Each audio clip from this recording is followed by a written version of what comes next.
trucking.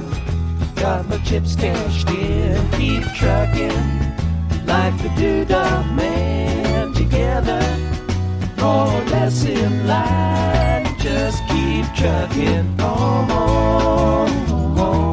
All righty, here we go. It's Thursday, and it's the last Thursday of February. So I'm here updating you a little bit on what I've got going on. This is the 6th installment of updates from the GVQ quarter, so that means you can find the show notes for today at homesteadsandhomeschools.com/GVQ06. Now, if you listened in on Tuesday, you will know that I said I want to try to bring back something old, something I used to do.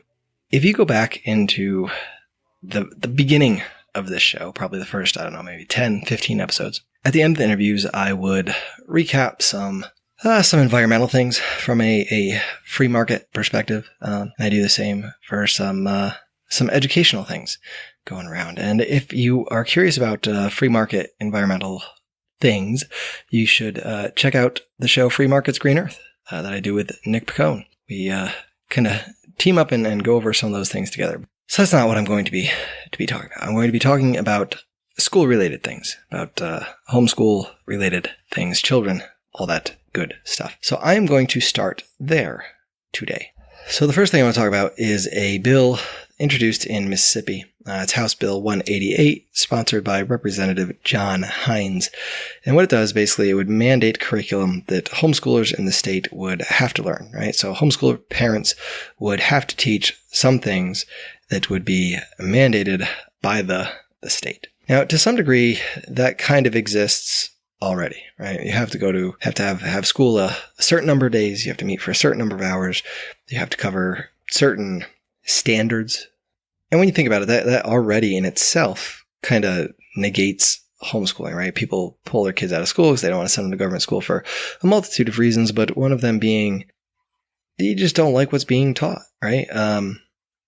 The idea that someone somewhere in an ivory tower can dictate and tell you what a child has to learn when they have no real connection to the culture, the towns, the makeup of any given area. Maybe they're familiar with the area they're from, but it's a mighty big country. And when you have people trying to mandate things from the federal level, it's absolutely insane. And even to some degree, the state level.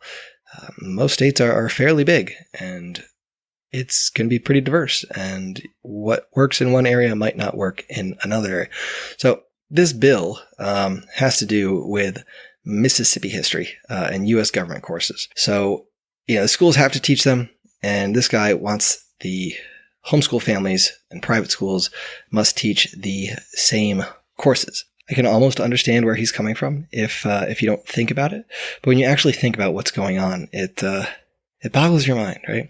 Of all the things that you have to teach, right? Of all the things that the state is going to tell you, you must teach your child, it's going to be state history and U.S. government. I'm very, very curious, especially when you actually look into a lot of what is taught in U.S. government classes and history classes, and you start to really understand the whitewashing of what goes on, the almost propagandizing of what actually happened or happens in government. And so that to say that must be mandated is a little extreme for me. It says it gives the state authority to dictate what parents teach their children and how they teach it. So, and I know, some people out there would be like, well, if you can't teach your kids the right thing, then what's going to happen when they get out of their homeschool and they go into the quote real world, and none of what you taught them is real or fits into the paradigm of the world we know it. And there's lots of different things that can happen. Lots of things. And I talk about them all the time on the show with different homeschool kids that have graduated, or parents that have seen their kids graduate off, and how that affects them. And I haven't heard a whole lot of negative stories. If you're the type to, lock your kids in the basement and brainwash them about whatever it is you're going to be brainwashing them, I doubt that you are going to adhere or facilitate this sort of education that Mississippi is trying to dictate. You're going to disregard those rules. It's kind of like gun laws, right? They just it doesn't actually protect the people that need protecting. So that's that. It's out there. The fact that this is out there, the fact that someone is suggesting that the state should be able to mandate what you teach your children, even in a homeschool setting, is kind of absurd. It's kind of absurd. It's out there, and that's what's going on. The next thing, it's not really a bill. It's not really homeschooling. I came across my Facebook feed, and it's here in Georgia. It's called the Georgia Child Fatality Review, and it is a group sanctioned by the government of Georgia. They had a nice little picture here, and some of the panel's priorities include youth suicide prevention, youth gang violence and prevention, and safe sleep strategies. The panel will also be working to move recommendations to reduce child fatalities into action through policy. I want to thank our partners who continue to work together to prevent child deaths in our state. But it sounds wonderful, doesn't it? I mean, who doesn't love kids? Who doesn't want to stop kids from getting hurt, right? I think the vast majority of us do. Only the real sociopaths don't. So why then do we need a government apparatus to make these studies, to tell us these things, and to implement these things? And I think when it boils down to it, you don't. Right? You look at some of these things, youth suicide prevention, youth gang violence. A lot of that comes from home, right? A lot of that comes from schools and disconnected relationships between adults and children, between children and children. And when you lock them away for 8 hours a day with everything the same, it makes problems. It definitely does. And you look at like youth gang violence, gangs, right? Most of the money that funds gangs comes from the sale of illicit substances, right? So if you decriminalize these substances, if you were to end the war on drugs, you essentially take the price out of the black market, right? The black market exists and the prices go up because there's a heavy risk involved. When you take some of the risk out of selling drugs, the price will go down. And when the price goes down, the incentive to get involved in selling drugs also will go down. And, a lot of times that's what the youth are going for when they get into gangs. It's that source of income that they might not have at home.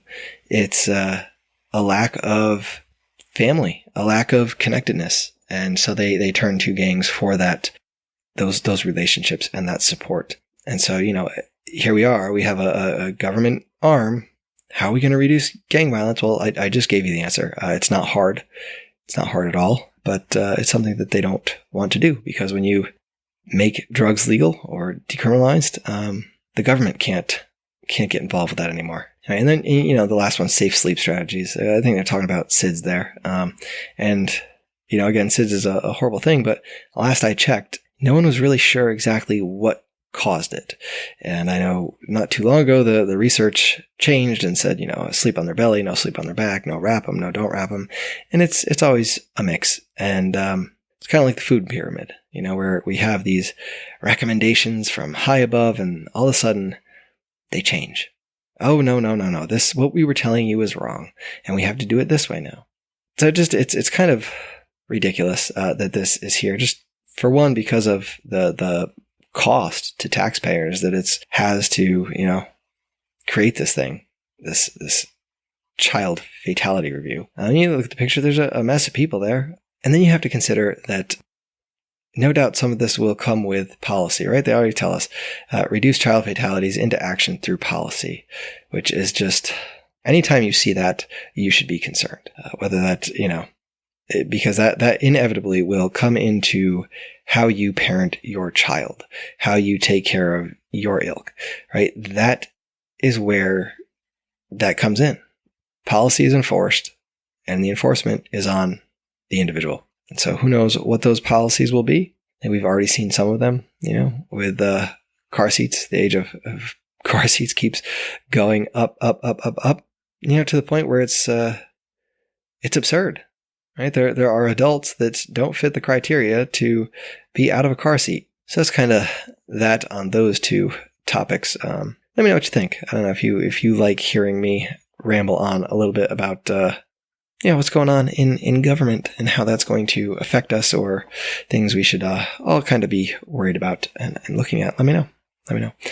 I'll throw links to that bill and this Facebook thing, this child fatality review, in the show notes. I wrote a little article a while back on ending the drug war, defunding gangs basically through ending the drug war, and I will link to that as well. So if you want to see some of the stats and stuff, that will be there. Of course, you can go to those show notes at homesteadsandhomeschools.com/GVQ06. And now on to the homesteady stuff. What have we been doing? February. February is spring in the South. It can be warm, can be cold. We've had a fairly mild winter so far, but honestly, I think we had one of our coldest nights of the winter so far in February.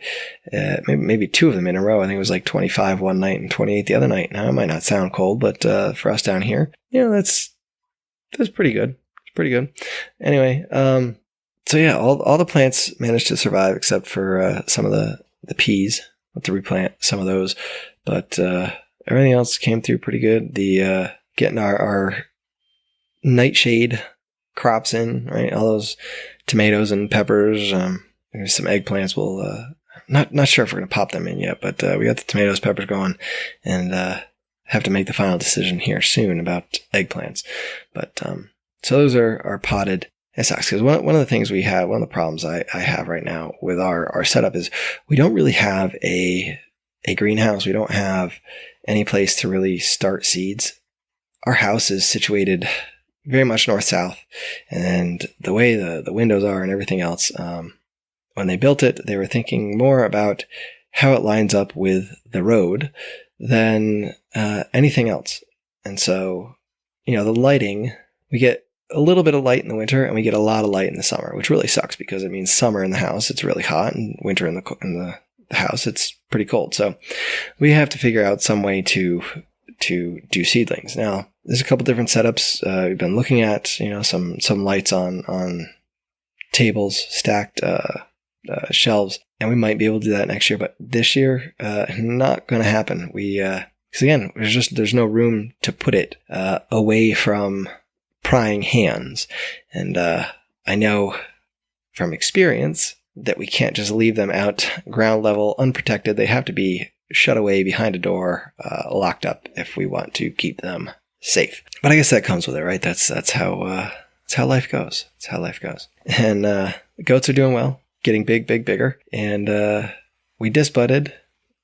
We disbudded them in the beginning when we got them, and I had mentioned that. And at the beginning of February, I think we picked up a fifth goat. We picked up a Saanen buck. So we have 2 Saanens, a doe and a buck, and 3 Nubians, 2 does and a buck. Anyway, the Saanen had been disbudded, but we decided to try and disbud it again because it didn't quite look like it was going to really be disbudded. It looked like he was still going to have some horns there, they're just scurs. But we tried, and I don't think we did it well enough. So it's looking like he's going to have some horns, and they might be a shade goofy. So we will see how he does as he gets older. But again, thankfully it's a buck, so you're not working them every day that you are with a doe when you're milking them. Right? You still go say hi to your goats, but it's not an everyday thing. So a lot less of a concern than a doe that you're going to be milking with horns. And I think that's about it. We got to get our turkey order in soon, and we're looking at putting another order of meat birds in soon. So should be good. Spring is always fun. Lots of stuff to do, but it's always fun stuff to do. So yeah, thank you guys for listening, for hearing me out, for listening to me ramble. Let me know what you think. If you like hearing about more bills and more stuff, I can dig some of those up and hold on to them throughout the month and then ramble on at the end, or I can just quit with that altogether, or I can quit with these Thursday shows altogether. And I will say that probably not going to hit 4-digit download this month. Just kind of petered off towards the end. Last couple shows didn't have it in them, and it is what it is. Gotta get out there and advertise more and chastise you listeners for not sharing enough. No, but really, guys, I appreciate you all out there. I want to wish you the best. If you're getting out there, getting ready to put stuff in the ground, getting ready to put stuff in seeds, have fun with it. Love your kids, love your gardens, love it all. And so get out there, sow those seeds of liberty. We can all reap sheaves of freedom together. I'm gonna write us this dream.